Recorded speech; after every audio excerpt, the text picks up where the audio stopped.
Swastiastu. Perkenalkan, nama saya Kadek Firma Kristina Dewi. Perkenalkan, nama saya Loh Anggun. Perkenalkan, nama saya Putu Deadita. SMK bisa BMW. SMK bisa. SMK hebat. Saya Pancasila. Saya NKRI. Saya Bhinneka Tunggal Ika. Generasi harapan bangsa bersatu, maju dan optimis. Apa kabar? Luar biasa. Prestasi? Yes. Narkoba? No. Prestasi? Yes. Narkoba? No. Sejarah perkembangan IPTEK. Ilmu pengetahuan dan teknologi IPTEK merupakan hasil pemikiran manusia yang logis, ilmu pengetahuan, dan penerapannya dalam kehidupan (hasil nyata berupa teknologi). Berdasarkan catatan tim CIPG dalam lanskap ilmu pengetahuan dan teknologi Indonesia (2017) IX terungkap bahwa IPTEK sebenarnya diupayakan agar masalah yang sedang dihadapi manusia bisa dipecahkan dan diantisipasi. Bukan hanya itu, bahkan IPTEK juga ada untuk menyediakan teknologi yang berhasil dibuat berdasarkan penelitian, pengembangan, dan penerapan pemikiran. Menurut Puji Lestari dalam Artopologi kelas 12 (2006)53 diungkapkan bahwa perkembangan dan pertumbuhan IPTEK bisa ditarik jejaknya sejak awal munculnya manusia. Pertumbuhan IPTEK dari masa ke masa manusia. Sejak awal mulai melakukan aktivitas dengan pemikiran yang mereka miliki. Secara tidak sadar, mereka telah mengembangkan suatu yang bisa disebut sebagai teknologi. 1. Zaman purba (40 juta tahun silam).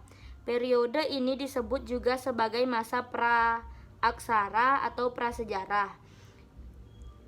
Ilmu saat itu berkembang dan dapat dilihat dari cara manusia purba yang mulai mampu mengamati, membedakan, dan memilih, mencoba, dan menyadari kesalahan. Zaman Yunani 600-200 SM. Fase ini ditandai dengan kemajuan berpikir manusia. Yunani disebut sebagai pusatnya ketika itu. Manusia yang sebelumnya tidak menyadari perihal eksistensi segala yang ada di dunia mulai berpikir kritis. 3. Zaman pertengahan 31 SM per 628 M. IPTEK yang sudah berkembang sebelumnya akhirnya menurun pada awal abad pertengahan. Hal ini disebabkan oleh berkembangnya agama Kristen di Eropa yang mengatur segala hukum dengan embel aturan Tuhan. Zaman modern 658 M sampai sekarang. Kendati zaman kegelapan pernah terjadi di Eropa, perkembangan IPTEK di sana akhirnya meningkat kembali berkat Renaissance, zaman pencerahan.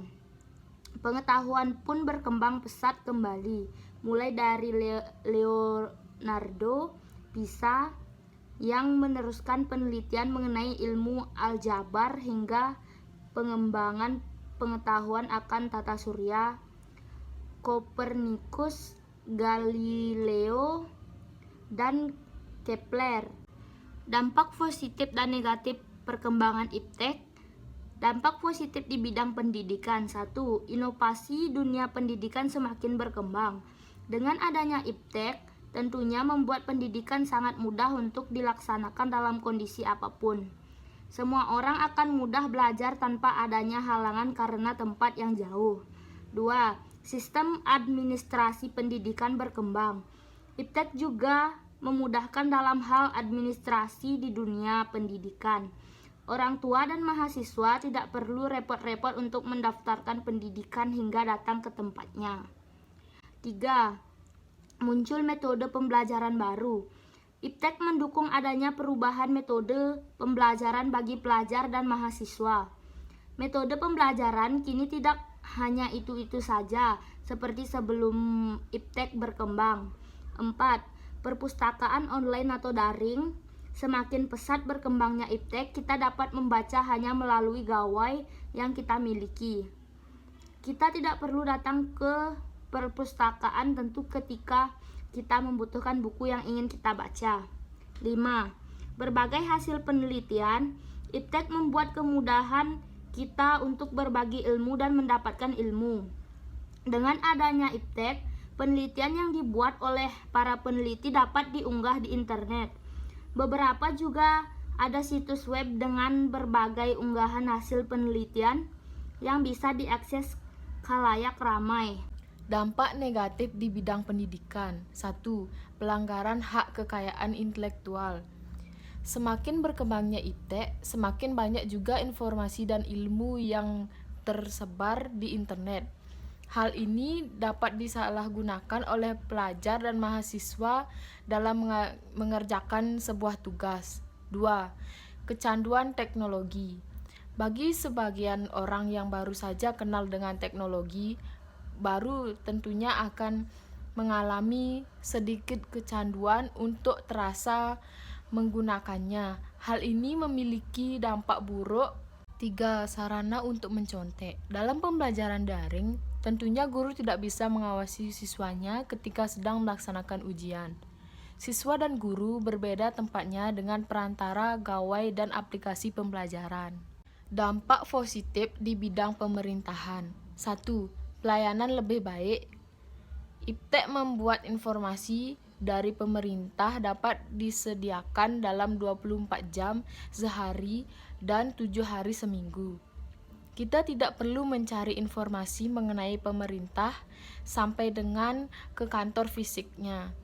Cukup melalui internet semua akan terpasang jelas. 2. Pelaksanaan yang efisien.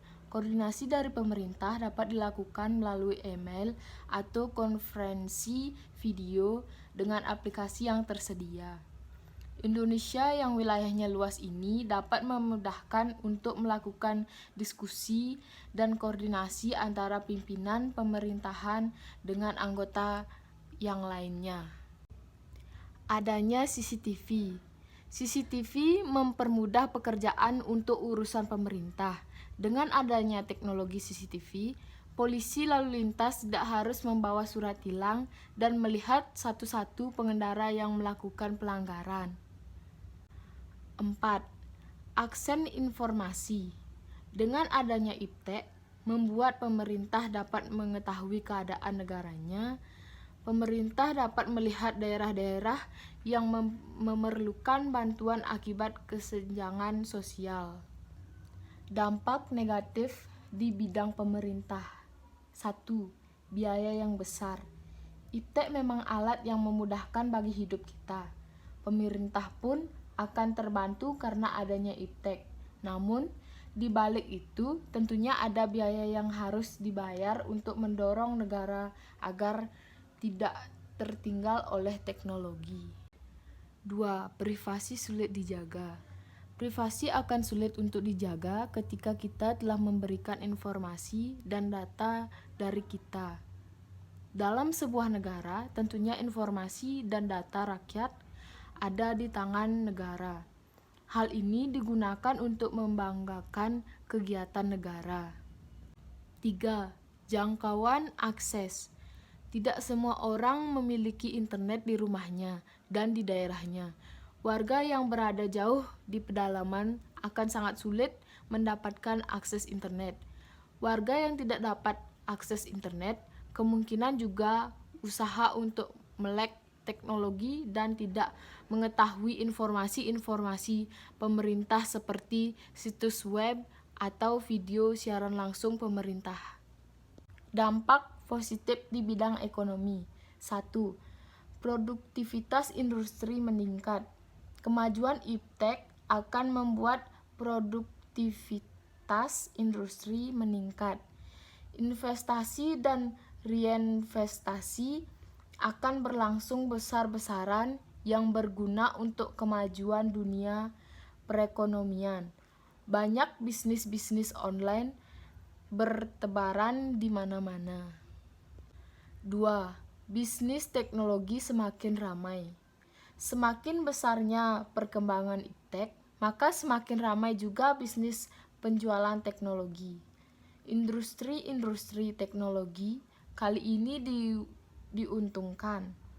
Untuk mengikuti perkembangan teknologi, di setiap negara tentunya harus selalu meluncurkan teknologi baru di setiap tahunnya.